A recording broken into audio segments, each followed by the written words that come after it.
जय Malhar news चॅनलच्या सर्व प्रेक्षकांना सपना चौधरीचा नमस्कार। नंदुरबारातील सहाय्यक दुय्यम निबंधक कार्यालयात व्यापाऱ्यांकडून पैशांची आर्थिक लूट करत असल्याचा आरोप जमीन आणि बांधकाम व्यवसाय करणाऱ्या व्यावसायिकांनी केला आहे। तसेच वेळेवर कार्यालयात न येणाऱ्या अधिकाऱ्यांमुळे नागरिकांची तासनतास फरफट होत आहे, तर व्यावसायिकांनी थेट नंदुरबार जिल्हाधिकाऱ्यांकडे तक्रार केल्याने कारवाईकडे सर्वांचे लक्ष लागले आहे। नंदुरबार शहरातील सहाय्यक दुय्यम निबंधक कार्यालयावर व्यापारी तसेच जमीन आणि बांधकाम व्यावसायिकांनी गंभीर आरोप केले आहेत। जमीन खरेदी विक्रीच्या व्यवहारांसाठी बेकायदेशीररित्या पैशांची मागणी केली जात असल्याचा आरोप व्यावसायिकांकडून करण्यात आला आहे। या प्रकारामुळे संतप्त झालेल्या जमीन व बांधकाम व्यावसायिकांनी थेट नंदुरबार जिल्हाधिकारी डॉक्टर मिताली सेठी यांच्याकडे लेखी तक्रार दाखल केली आहे। यावेळी नंदुरबार शहरातील डीसी डेव्हलपरचे संचालक तथा नंदुरबार नगरपालिकेचे बांधकाम समिती सभापती देवेंद्र जैन, भरत चौधरी, विलास रघुवंशी, राजेश रघुवंशी, मदनलाल जैन, राजेश जैन, मुस्तकीन खाटिक, सलाउद्दीन खाटिक, मतीन अली, नरेंद्र मराठे, अजय परदेशी, अक्षय चौधरी, ओम प्रकाश खंडेलवाल, संजय अग्रवाल, संतोष पोटे, हितेश जैन, गंगाधर महाजन, विजय लोढा यांच्यासह शेकडो व्यावसायिक यावेळी उपस्थित होते।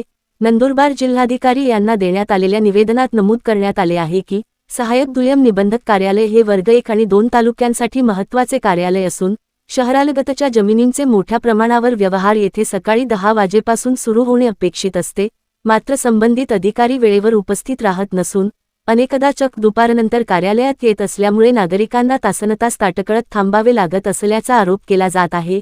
यासोबतच जमीन खरेदीच्या नोंदणीसाठी बेकायदेशीर रक्कम वसूल केली जात असल्याचा गंभीर आरोप करत जमीन व बांधकाम व्यावसायिक आक्रमक झाले आहेत। या संपूर्ण प्रकरणाची दखल घेऊन जिल्हाधिकारी आता काय कारवाई करणार याकडे शहरवासियांचे लक्ष लागले आहे। सपना चौधरी, जय मल्हार न्यूज, नंदुरबार।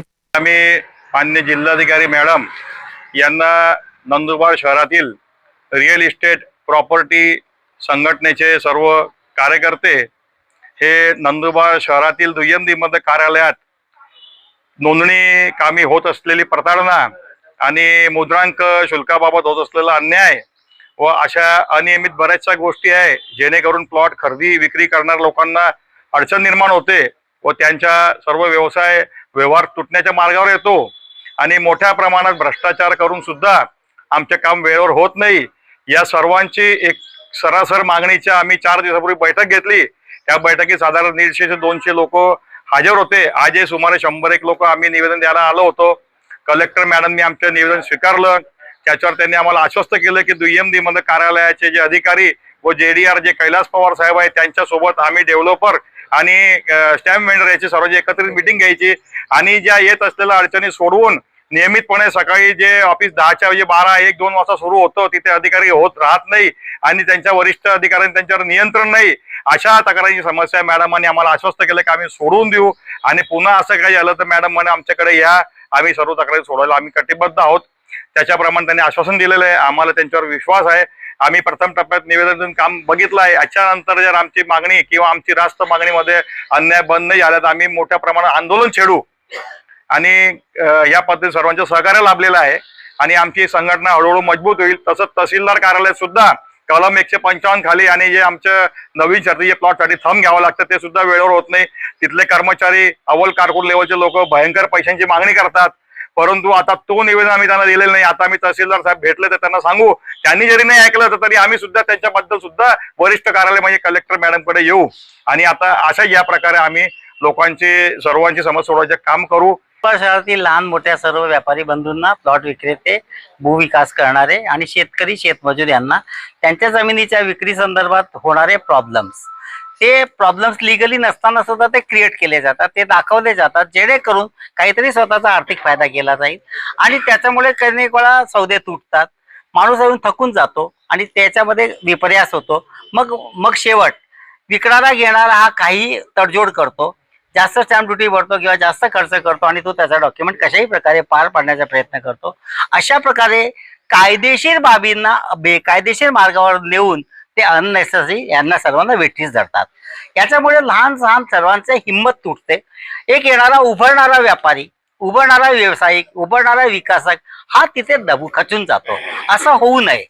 मोठा माणूस एकदा त्याचं काम करून टाकेल, 2 लाख 2 लाख 1 लाख खर्च जास्त करून टाकेल, स्टॅम्प ड्युटी भरून टाकेल. पण सर्वसामान्य माणसांना 1000 रुपये पण अडचणीचे जातं. विनाकारण 1000 रुपये पण सहन करायची ताकद नसते.